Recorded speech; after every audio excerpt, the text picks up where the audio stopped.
And welcome to the Self-Aware Entrepreneur Show on this Monday afternoon. Now, joining me, what a start to the week. I can't really put it into any other words, but my good friend Emma Lass is joining us today. And Emma, well, where do we start? She's an author of a number of guides around mental health and well-being that are utilised in the workplace, in education. She's a podcast host. She's a mental well-being coach, and more than anything, she is an absolute fountain of knowledge on so many different aspects of how we become well, how we express ourselves in life, and ultimately how we manage to make change happen while keeping well-being stable and, in fact, boosted through the change process. So I want to welcome Emma to the show and thank you for joining me today. Oh, thank you for having me, Lee. Oh, absolute pleasure. Well, you know, we like a good chat, us too, don't we? Oh, we do. And we quite often put the world to rights. And there's something really powerful in being able to kind of share our experiences, share our insights, find where we do agree, but actually find those little parts where we don't particularly agree, and then really drill down into why we don't, and actually gain and expand our understanding by doing that. I know we've already had a discussion on before we even came live on 2 topics already, haven't we? It's like, what about this and what about that? I do apologise because that wasn't recorded, so you won't be getting that value today. But Emma, we'll slip those in. Oh yeah, we'll definitely find those in for you. So Emma, can you tell us a little bit about what you're currently up to today? Okay, so my work is around mental health and well-being, and I work with individuals to help them to perform at their best, but with healthy boundaries in place. So to make sure that they don't burn out and that they have mechanisms in place to be able to manage stress and also to be able to thrive and grow.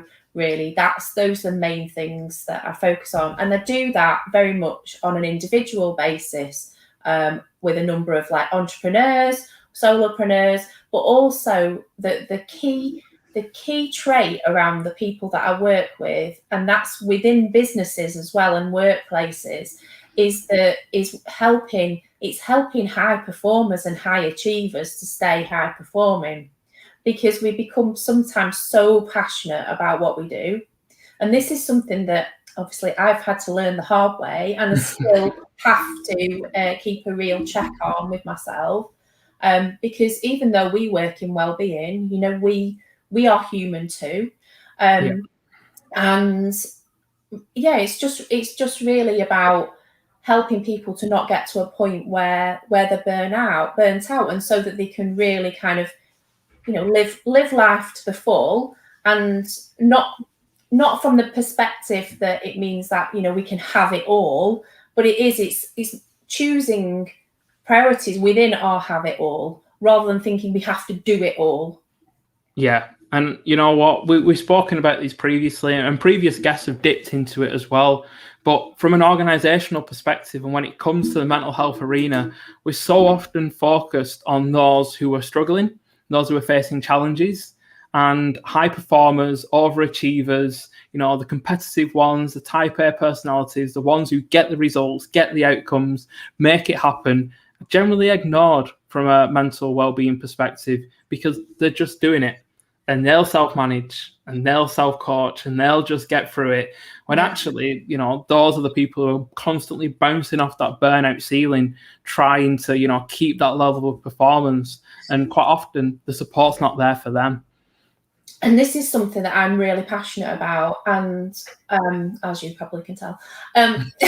So a couple of years ago, I was part of a project team where we co-wrote a mental health and wellbeing course for the first aid industry body. So your audience will probably know that type of work as like mental health first aid type work. Yeah.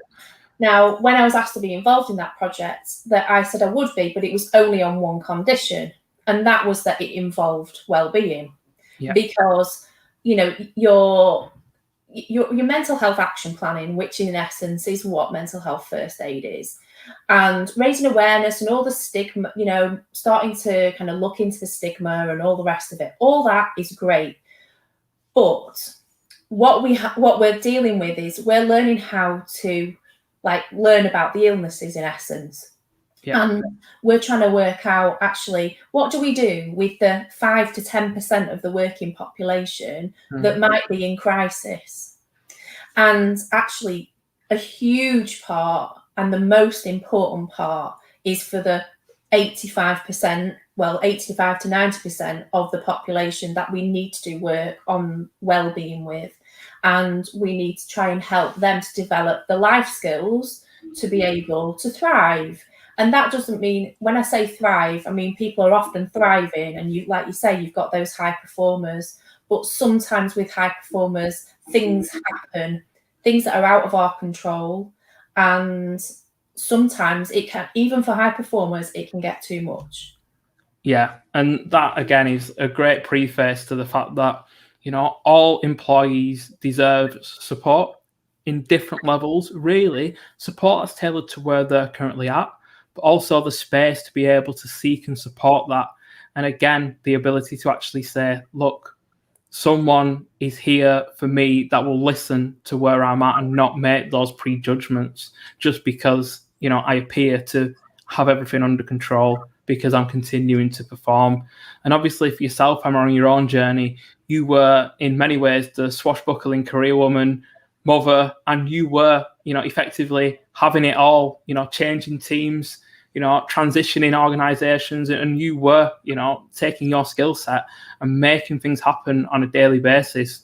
But would you like to, you know, tell everyone who's tuning in today a little bit about that story and really kind of bring it to life for people? Yeah. So for me, I've always been quite a career girl. I've always kind of been, when people talk about like feminism, I've not been like out there on the, you know, on the lines talking about, you know, women, but I've always been really strong-willed when it comes to, you know, being a woman in business and being successful in my career. And that actually sometimes stereotypes, you kind of can rip those apart, and your life doesn't have to be like what those stereotypes are. Yeah. And I think, and that was kind of how my life started, really. And, you know, I suppose that came from perhaps the background I had, and luckily, you know, I went to a girls' school, which I do think gave me an advantage in some ways for not seeing the barriers that were there sometimes to, you know, like women in industry. And we were always encouraged to just go for it and to really make a difference. And that, I think that was clear when I met my husband. You know, when I met him, that, you know, it was always kind of that I was really career orientated. We always kind of knew that. So we always knew there would be some sort of balance to be had. Sorry, I've got a pet hair somewhere on my face. But I started as a graduate in a business. I was there for 19 years. I had about 16 promotions in 19 years. Was it about 6? Yeah. But between 13 and 16 jobs in 19 years. And literally, you know, and that was from very much, you know, developing myself to be a manager, working in training, working on projects where we were, huge projects where we were managing, you know, huge business transition, acquisitions, brands. I absolutely loved, and pretty much it was a bit like, well, that's broken. Do you think she'll go and fix it? You know, and that was kind of, I loved, you know, I love a challenge, and I love, you know, I love that kind of taking people on a journey, creating a vision of where we want to be. And I still do a lot of that work within organizations now, but it's very much on a, like, looking at kind of from a well-being perspective where we come from, and actually how we get people to kind of link into and really kind of attach to the why of the business. I know we've had loads of conversations around that, haven't we?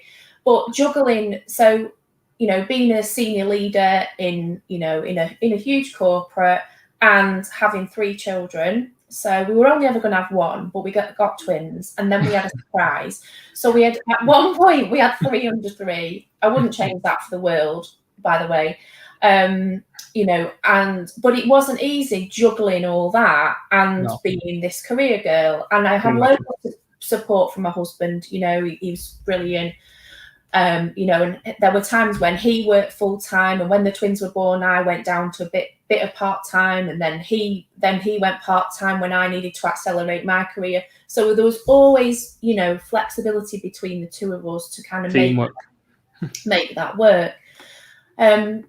But it towards the end, it got to a point where we went through kind of every couple of years, we'd end up going through a restructure of some description. And actually, when we went through restructures, it was fine, because I both times that we went through the biggest ones, I came out with a promotion.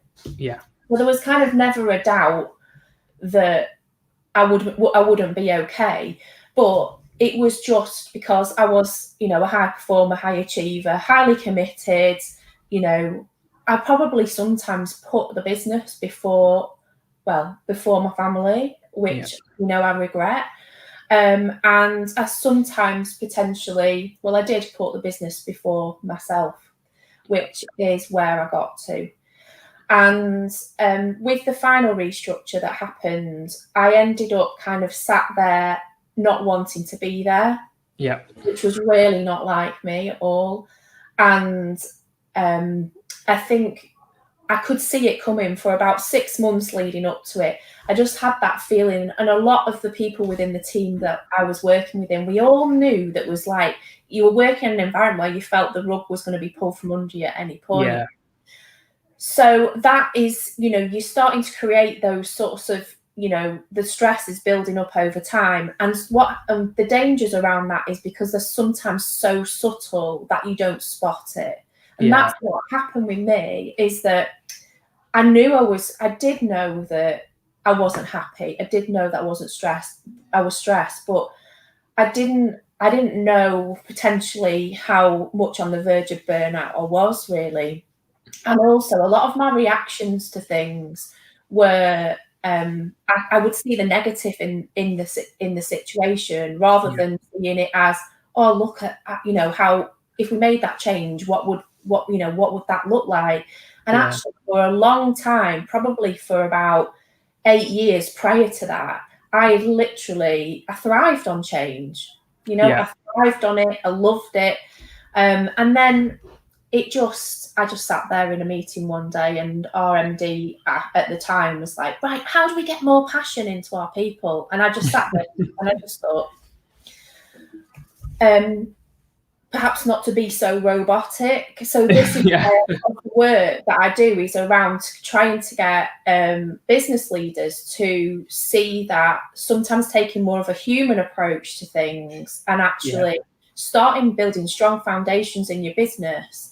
It means that, and developing those, you know, life skills in people. So actually doing self-development with individuals rather than career development. So that sort of real solid understanding of self, so that people are aware of where their, you know, where their flaws are, you know, where their strengths are. Because a lot of the time, actually, in business, we talk a lot about, right, well, you're in this role and you need to develop in this way, and these are your gaps. And it's like, actually, let's celebrate some of the strengths, let's build some confidence in people. And let's, you know, and let's look at actually how we can develop you more. So I think it just got to a point where I thought, this is just not for me anymore. And that was a massive thing, because it had been a huge part of my life. People used to joke, you know, cut her open and she'll be blue inside, you know, all that sort of thing. And as well, it was just a huge part of my life. I was like decently paid, nice car every couple of years, 2 or 3 years, great teams, but I just felt numb, numb and negative. And actually I was in stages of burnout then, and it wasn't. And actually, as an employer, you know, I had a duty of care to myself, to know how bad I was at that point, but also my employer had a duty of care as well to know that. Definitely. Yeah. And I honestly do not think a lot of employers even with mental health, like first aid type work, it's our leaders of those businesses that we need to be working with and getting them to understand the points in their lives potentially where they've struggled as well.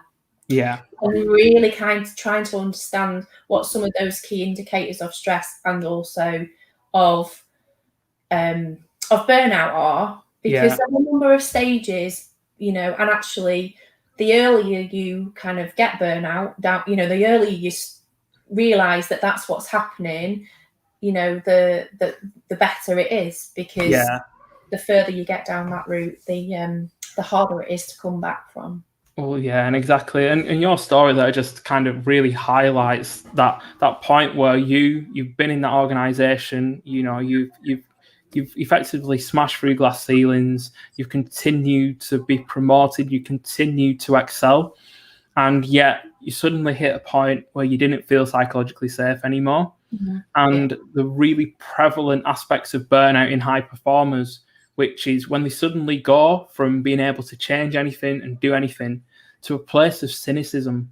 Yeah. And, suddenly they're asking themselves, and they're sat there in meetings feeling like they want to walk out and escape. They're actually, starting to question why they're there. And these are quite often people who are normally the ones who sit there and are like, no problem is too big, we can achieve this. They are the beacon of optimism. And suddenly they become the beacon of cynicism. And that is a massive indicator that person is, well into the stages of burnout. And obviously, having been there yourself and then, taking that step away, which does take a lot of courage. Like you said, you'd spent, almost 20 years. Yeah. People reference your identity being so tightly interwoven to the job. And, if you'd have asked Emma, 10 years ago, who is Emma Last, what would you have actually said? Well, I would just say an extremely passionate person, passionate about what I do, but I would have probably made references to the business. I probably would. And a mum as well. Yeah. But I would have made references to the business. And this is what happened. What happened over time was that work was my priority. And when I wasn't at work, the kids were my priority. So I was doing everything for work, then everything for them. Yeah. And I was even getting up at the weekends at 5, 6 o'clock in the morning to make sure that everything was right and organised for the business. Yeah. And then doing that before the kids got up so that I could, I could perform at my best and still stay at the top of my game. But what I didn't do was spend any time on me. No. And this is what happened, when I made the decision to leave. So the restructure was July, November. Sorry, I've got a little thing scratching at the door, which is not great. So in the November, I made the decision. I told them that I was, I didn't think I wanted to stay. It was like, how do you position that? And then basically they persuaded me to stay for another sort of 3 months to give it more of a go in that role. Yeah. And there was more to it than that as well. But, by the time I remember at Christmas, literally sitting there thinking, I really don't want to go back to this in January. Yeah. And, and I had given it a good sort of 6 months in that, in that role. And I remember the first week back sitting there clearing out my emails before I'd had the conversation with anyone else. And I was starting to hand over projects. So in my mind, I'd gone, I'd checked out. Yeah. And I think they knew that as well, because we then had a conversation. Yeah. A couple of weeks, probably a week after that. And that's when, they were like, we can look at other roles, let's look at roles together. Let's, and I was just like, no. Now is the time, I've got to go. And actually, so there was something deep down inside of me that made me want to do that, which considering, I've been the breadwinner of the family really, and it was just such massive risk to do that. But it was something my dad said as well. My dad said to me, if you carry on doing what you're doing, you know, I think you're going to be dead by the time you're 45. Yeah. Because that's how, you know, and he just said, you know, there's a balance here and you're not getting any of it back. And that coming from my dad, who has been a workaholic since the age of 21, you know, and he's always been really ambitious and an entrepreneur. Yeah. That's why I didn't ever want my own business, by the way, because it was like I seen the ups and downs of and so it was like, yeah, I want to work for this big corporate. I don't want to be like you, no. But I ended up in the pretty much in, you know, in the same, in this, you know, working as much as, you know, as he did. And it's but I got worse before I got better, because I was so far down that burnout route that there was a lot of repairing that needed to happen.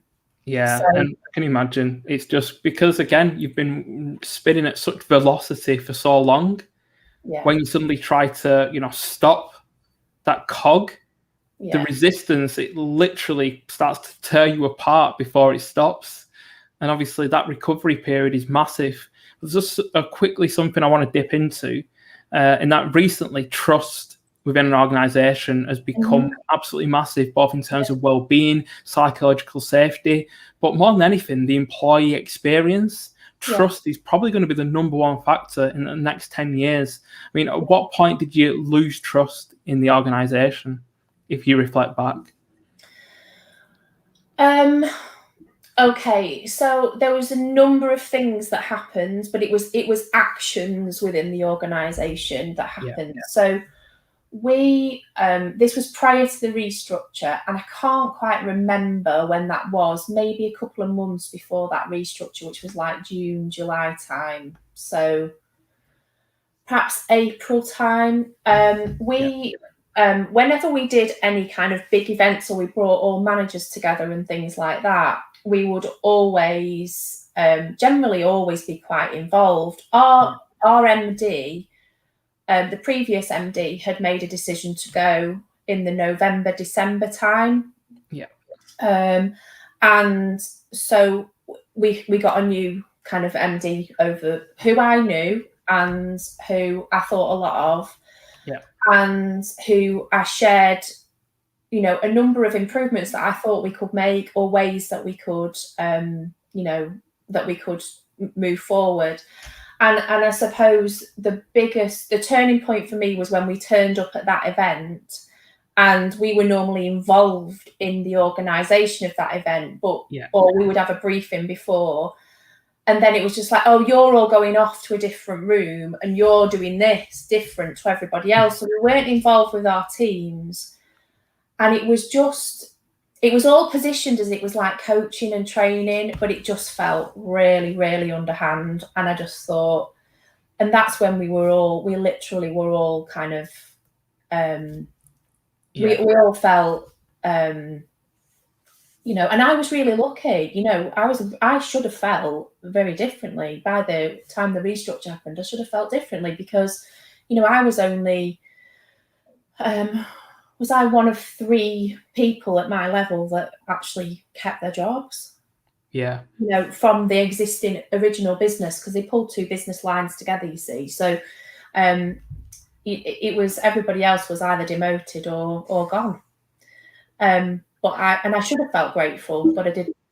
Yeah, and that lack of participation makes a massive difference when, you know, things are a bit unstable, and it just shows. But, you know, I mean, through your own experience, and like you said, you know, the recovery was challenging because you've been at, you know, ambitious at such a pace for so long. But given that, you know, you've been through it, you've come out the other side, you're now doing meaningful work to help other people, to empower others to not go through what you've been through, to identify it earlier, and to actually, you know, look at the whole organizations and start to realize that, you know, well-being is absolutely pivotal. What's important is that it's kind of brought in a way that people can, you know, digest, that it's actionable, that it's evidence-based, and that actually, ultimately, it's part of an organization's values and can be embedded within it. But what advice would you give to people who might be in a similar situation to yourself, or for them to look out for people within their organization? I think just so basic things around kind of looking at. So if you think of a time when you were really stressed and what those stress reactions are, like document those reactions.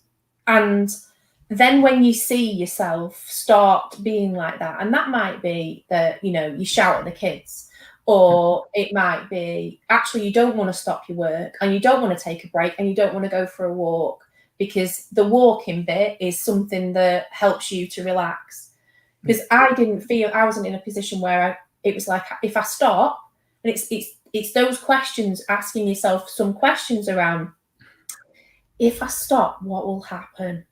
And if you're too scared to stop, so this is all about so this is where the human reboot came from, because I had to reboot myself and I had to absorb myself in learning to be able to, plus the tools I had in my kit bag that I'd had for many years, but I had to really kind of dig deep, and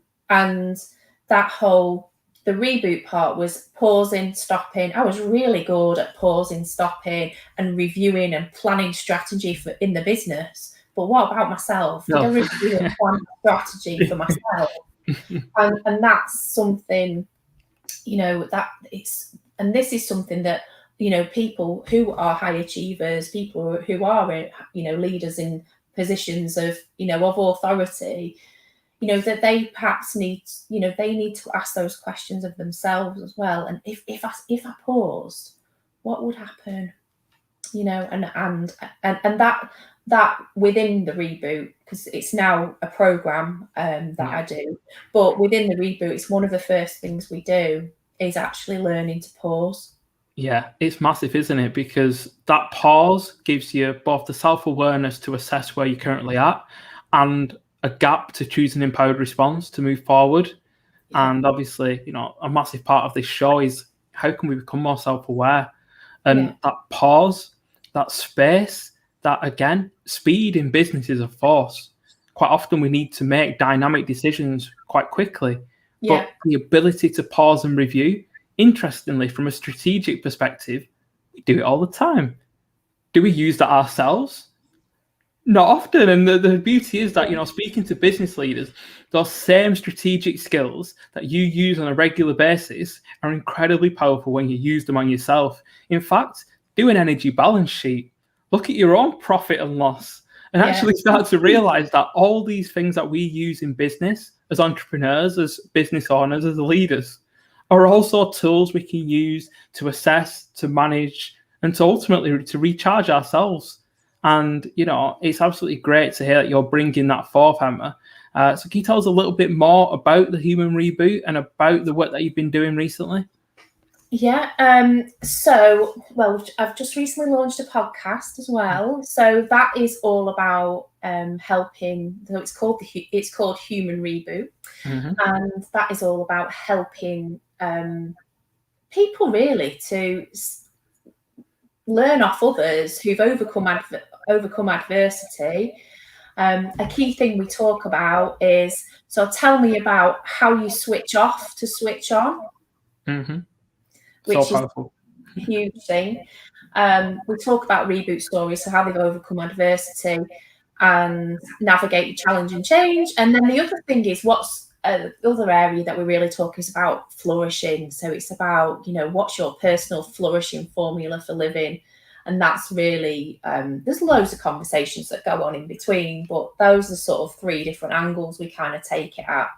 And that's really what I do with my clients, is that, when I work with businesses, I'm helping them to, overcome adversity, navigate change, and then, but learning how to be able to switch off so that they can switch on and perform their best. So it's that's all your stress and burnout prevention stuff, really. And then your flourishing is actually when you put all of that in place and you've got the right mindset and you've got well-being built in there, and how to spot signs of stress, and you work out what you really want as well. So this is a huge thing for me, and this was one of the first things I learned probably straight away. Self-awareness is like one of it's the key to unlocking so much. Yeah. And I was always massively aware. I was like aware of my behaviour. I was aware of how my team should behave. I was aware of what I should do as a mum. I was aware of what I should say, what shouldn't say. Didn't always get it right, but I was aware of what was expected of me. Yeah. But was I self-aware of what I needed? Yeah. And that's when I talk about kind of your self-development, the difference between self-development and, career development. Yeah. It's, yes, okay, there is a crossover between the two but the benefits of understanding yourself first will mean that, you learn to flourish, you flourish in your career, but it's sustainably flourishing. Yeah, definitely. And I mean, that's massive. And we talk about leaders leading themselves first. Yeah. And that actually requires a level of personal development alongside that professional development. So you don't end up feeling like a tiny little person controlling a massive 7.5-ton wagon of a company. Yeah. And, again, being well, to be behind that wheel is really important as well. Yeah. And again, it's been great to hear your story, Emma, and I think it really brings it to life. So, I mean, what is coming up for Emma in the future, and where can people find out more? Oh my goodness. Well, every Wednesday there's a new episode on the Human Reboot So the one coming out tomorrow is all about brilliance. So that's all about finding your brilliance. And then next week is more of a mental health angle as well, because we like to give it a nice diverse mix of what we're doing. So coming up, I'm delivering a number of mental health and wellbeing courses for both adults and children, and for those that want to become trainers as well. So I'm doing that over through June and July. I've got a stress management course, stress and pressure management prevention course, early July, 9th of July. And then also I am taking a new intake into my Human Reboot program, which is basically anybody that feels that they want to kind of build those strategies. It's very practical. It's more of a mentorship program. So it's not like one-to-one coaching. It's small group mentorship. So they come in, we do like a module. So they have like a module to look at, and then then we do work on that together every other week. And it's lovely. It's just a really, it's such a, when I say lovely, it's just you get the option to do it either on a one-to-one basis or in a small group basis. Yeah. But there's real benefits for both. It depends how quickly you want to do that change, but also if you feel like you want to be with like-minded people who, there's that little closeness of network is also, it's just great. It's a great thing, because when I left the business, I felt that all those friendships I built over for 19 years, it was like my whole identity was like, who am I? Who are my friends? Who's loyal to me? That peer support. What do I do? It's all so. Why do I do what I, all of those questions around, what's my visions, what's my goals, what are my boundaries, all those. I mean, it's 26 modules long, the reboot. So it's, just change your life. Well, it's six months, and makes a lot of difference. And like you said, there's that peer support element in there as well for those who want to kind of be supported through that process with other people and really go on a bit of a journey. So to just ask, is Wednesday's Human Reboot episode with the wonderful Jenny? Yes, it is. Yeah. So there we go. It is with Jenny. I've been saving that one. We recorded that quite early on, but I've just been saving it for the right time to. And how Jenny loves a story. So there's lots of lovely stories in that. When I say lovely stories, but there's lots of storytelling. Lots of things about polishing your jewels as well. Oh, there we go. You know, That. we've all got lovely diamonds inside of us. We just need to polish them occasionally. So yeah, thank you for joining us on this Monday afternoon. Me and Emma will be actually creating a program together. It's currently in co-design phase, and it's really taking apart the elements of resilience and anti-fragility and bringing them into an actionable way. So look out for that in a few months. But yeah, it's just one part of our journey as we continue to move forward.